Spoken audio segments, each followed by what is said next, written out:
شروع کرتا ہوں اللہ کے نام سے جو بڑا مہربان اور نہایت رحم کرنے والا ہے۔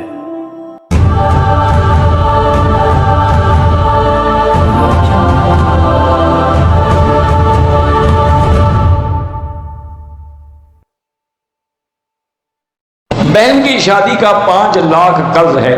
ابا کی زمین جو ہے وہ فروخت اگر کی جائے تو اس میں 6 لاکھ ملیں گے، تو اس میں سے بھی بہن کو حصہ ملے گا؟ بالکل ملے گا۔ کس گرو نے کہا تھا آپ کو کہ 5 لاکھ خرچ کرو؟ تم نے اپنا ناک بڑھانے کے لیے خرچ کیا تو آپ بھوک دو، اس کا عورت سے کیا تعلق ہے؟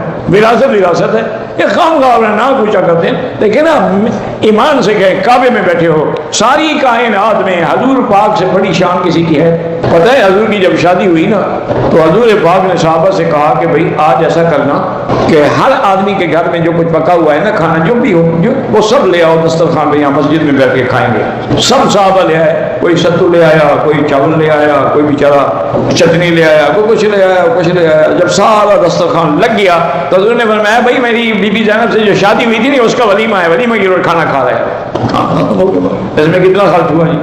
ہم تو سنت میں چلنا ہی نہیں چاہتے نا، برادری کو دکھانا چاہتے ہیں۔ آپ حیران ہوں گے کہ میری جب شادی ہوئی ہے نا مجھے بھی پتہ نہیں تھا کہ میری آج شادی ہے۔ والد صاحب رحمۃ اللہ علیہ نے عشاء کے بعد بلایا، خطبہ پڑھا، کہا جی آپ کا نکاح میں نے کر دیا ہے، فلاں مکان میں تمہاری بیوی ہے وہاں چلے جاؤ۔ بس میں نے میرے پاس اس وقت یعنی عام کپڑے جو تھے وہ بھی یعنی کپڑے بھی نہیں پہننے کے بھی جو شادی کے دن بندہ پہنتا ہے۔ ساری برادری ناراض ہو گئی کیونکہ بہت بڑی برادری ہے نا ہماری۔ انہوں نے کہا ہم بائیکاٹ کرتے ہیں مولانا خیر محمد صاحب سے۔ والد صاحب نے کہا تم بائیکاٹ کر لو، میں حضور کی سنت سے بائیکاٹ نہیں کر سکتا۔ ایک ہی میرا بیٹا ہے، ایک ہی بیٹی ہے، میں ان کی شادی اسی طرح کروں گا جس طرح حضور کی سنت ہے۔ ناراض ہوتے ہو جاؤ۔ تو اللہ کے بندے جب تم خود بے وقوفیاں کرتے ہو تو اس کا کیا علاج؟ جتنا اللہ توفیق دے۔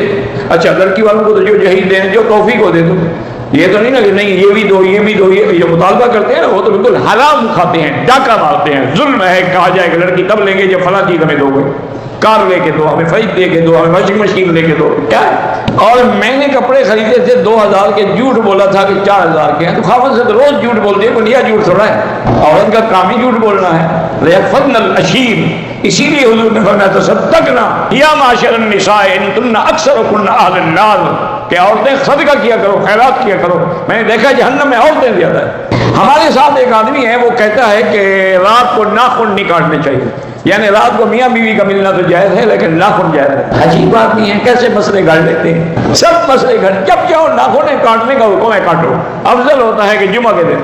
ہم اپنے بھائی کا رشتہ کر رہے ہیں، استخارے میں ٹھیک نہیں نہ کریں، اگر استخارے میں ٹھیک نہیں ہے بالکل نہ کریں ورنہ نقصان ہوگا۔ مجھے ہر وقت قبر کا خوف ہے، بڑی اچھی بات ہے، یہی تو حضور نے حکم دیا ہے، اذکروا حاضم اللذات، قبر کو اور موت کو یاد کیا کرو۔ میں والد کا خدمت کرتا ہوں، مجھے ڈانٹتے رہتے ہیں، یہ ڈانٹنا بھی تیرے لیے دعا ہے، سنتے رہو ڈانٹ۔ میری ایک بھتیجی ہے 14 سال عمر ہے، ٹھیک نہیں ہے، حیض بھی آنا شروع ہو گیا ہے، ماں بیچاری کو تکلیف اٹھانا پڑتی ہے کیونکہ وہ لڑکی تو اب نارمل ہے، سمجھ ہی نہیں ہے کہ حیض کیا ہوتا ہے۔ تو کیا ایسی صورتحال میں آپریشن کے ذریعے اس کا یوٹرس نکال سکتے ہیں؟ ہاں نکال سکتے ہیں۔ کہتے ہیں کہ جو لوگ مرد اور عورتیں عمرہ کر کے حج کر کے جاتے ہیں لوگ ان کو پھول پہناتے ہیں، یہ ہندوؤں کا رواج ہے، دولہے کو بھی پھول پہناتے ہیں، حاجی کو بھی پھول پہناتے ہیں، قبروں کو بھی پھول چڑھاتے ہیں، ان کا کیا ہے؟ بدعت ہے خالص۔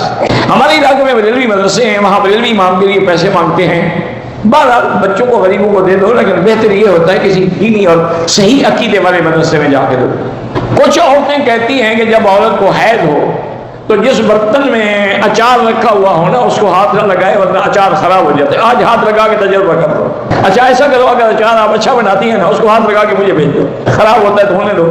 ایسے جھوٹ گھر رکھے ہیں، کیا کریں؟ اگر غسل میں وضو کر لیں، صرف وضو کر لیں پھر ناخن اتار لیں تو نماز دوبارہ کوئی نماز دوبارہ ضروری نہیں، وضو ناخن اتارنے سے وضو تھوڑا ٹوٹ جاتا ہے۔ جبل رحمت پر نام لکھنا بدعت ہے، چڑھنا بدعت ہے۔ کوئی اللہ کا ولی اگر کسی کافر کو سینے سے لگائے تو اس کا ایمان منتقل ہو جائے کہ ضروری نہیں ہے۔ کتنے کافر ہیں علماء کو ملتے رہتے ہیں، مسلمان نہیں ہوتے۔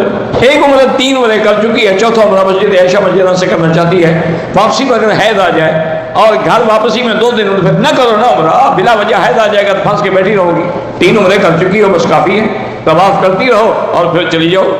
اگر کسی شخص کو حالت احرام میں سو گیا، نیند آ گئی اور احتلام ہو گیا، کوئی بات نہیں، غسل کر لے۔ ایک مولوی کہتا ہے کہ مولانا محدث دہلوی ہر مہینے پیسے اکٹھے کر کے میلاد کرتے تھے، 1 سال ان کے پاس غربت تھی، چنے ہی تھے، تو آپ نے ان چنوں پہ ہی اپنے طالب علم کو میلاد بنائی. کون سے محدث؟ کوئی نام تو لکھو. اتنا بڑا جھوٹ بول رہے ہو, نام بھی نہیں لکھتے ہو. کس محدث کا قصہ ہے؟ اور اگر ہو بھی تو محدث ہمارے لیے دین نہیں, دین محمد مصطفیٰ. اللہ کے نبی نے تمہیں ناخن کاٹنا بھی سکھا دیا, میلاد بھی سکھایا. اللہ کے نبی نے تمہیں مسح کرنا بھی سکھا دیا. اللہ کے نبی نے وضو کرنا بھی سکھا دیا, خلال بھی سکھا دیا. یہ اتنا بڑا ضروری مسئلہ نہیں سکھایا. یہ تو 600 سال بعد بدعت جاری ہوئی. مظفر بادشاہ تھا, اس نے شروع کی تھی. آب زمزم پینے کا طریقہ وہی ہے, بیٹھ کے پئیں. اگر کھڑے ہو کے پئیں تو گناہ نہیں ہوگا. احرام باندھنے کے بعد 2 نفل پڑھے ٹھیک ہے. عمرہ شروع کرنے سے پہلے 2 نفل, اور پھر عمرہ شروع کرنے سے پہلے کون سی 2 نفل ہے؟ وہی تو ہے جب آپ نے احرام باندھا. عمرہ ختم کرنے کے بعد 2 نفل, وہ بھی کوئی 2 نفل نہیں. طواف کے بعد 2 رکعت ہیں. مسجد مدینہ منورہ میں اگر ہم نے اشراق پڑھنا ہے, مسجد نبوی میں پڑھیں یا مسجد قباء میں جا کے پڑھیں, کبھی وہاں پڑھو کبھی وہاں پڑھو, دونوں ثواب حاصل کرو. احرام کی حالت میں غلاف کعبہ کو ہاتھ لگا لیں, ہاتھ پہ خوشبو لگ جائے تو دم تو نہیں پڑتا. اچانک لگ جائے, تھوڑی لگ جائے, پھر دم نہیں پڑتا, لیکن فوراً دھو ڈالو. کلمہ طیبہ 70,000 دفعہ ہوتا ہے, یا 1,00,000 جتنا پڑھ سکتے ہو پڑھو, اتنا تھوڑا ہے. مرنے والوں کے لیے سب سے پہلے دعا کرو, باقی قرآن پڑھ کے ثواب بھیجو, ان کے لیے صدقہ و خیرات کرو. میرا دل کمزور ہے, گھبرا جاتا ہے, تو اللہ کے اسماء ہیں یا قوی والقادر والمقتدر قوّنی وقوّ قلبی. ہر نماز کے بعد پڑھ کے دم کیا کرو. کافی عرصے سے پیشاب کی تکلیف ہے, اللہ شفا. رات مجھے ایک لڑکی نے ٹیلی فون کیا, انہوں نے کہا جی میں نے آپ کے درس میں سنا پیشاب کی تکلیف ہے. میں نے کہا ہاں جی ہے.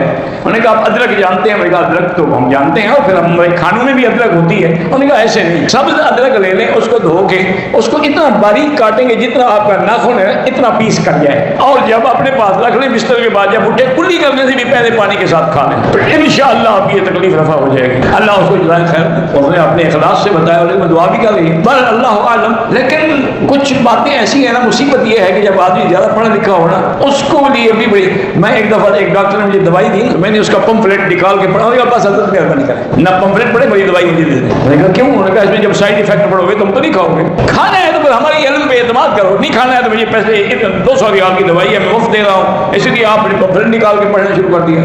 تو ہمارا یہ علم جو ہے نا, یہ بھی ہمیں مصیبتوں میں ڈال دیتا ہے کہ اچھا اس نے بتایا ادرک, تو ادرک تو اس کو فائدہ دے گی جس کو سردی کی وجہ سے پیشاب آتا ہو, کیونکہ ادرک گرم ہوتی ہے.